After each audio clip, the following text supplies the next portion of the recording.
નમસ્કાર દર્શક મિત્રો, હું છું બાબા સૈયદ. વિજાપુરની ખબરમાં આપનું સ્વાગત છે. વિજાપુરના કોટરી વિસ્તારમાં ઘઉંના ખેતરમાં આગ લાગી, પાક બળી જતા ખેડૂતને મોટા નુકસાન.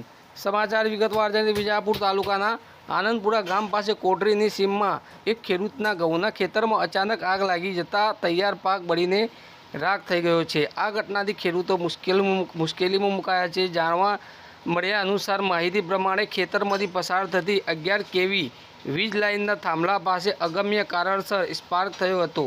આ સ્પાર્કમાંથી પડેલા તરખલા નીચે ઘઉંના ખેતરમાં પડતા આગ ભભૂકી ઉઠી હતી અને પાક સળગી ગયો હતો. ઘટનાની જાણ થતાં વીજ વિભાગના જુનિયર એન્જિનિયર MP પટેલ ઘટના સ્થળે પર પહોંચ્યા હતા અને ખેડૂતને સહાય મળે તે માટે તમામ કાર્યવાહી હાથ ધરવામાં આવી હતી. આવી ઘટનાઓથી ખેડૂતોને મોટું નુકસાન થાય છે.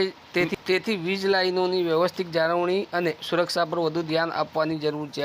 દિલીપજી, શું ઘટના ઘટી હતી ને શું થયું હતું? બાજુમાં ખેતરમાં શોર્ટ સર્કિટ થવાથી ત્યાં આગ લાગી હતી. બાજુમાં અમારું ખેતર હતું. અમે જોઈને દોડીને બધા આવીને પાણી નાખીને આગ બુઝાવી. એ બાજુ ખેતરવાળા આવી ગયા હતા, પાણી ચાલુ કર્યું. પાણી ચાલુ કરીને બધા પાણી નાખ્યું અંદર. કેટલું નુકસાન? કેટલું નુકસાન તો હવે અંદાજે ખબર નહીં ગઈ, પણ આ જે સહી આટલું લાગી છે. એ વાળા આવીને ગયા, બધું શોર્ટ સર્કિટ બધું જોઈને ગયા બધા.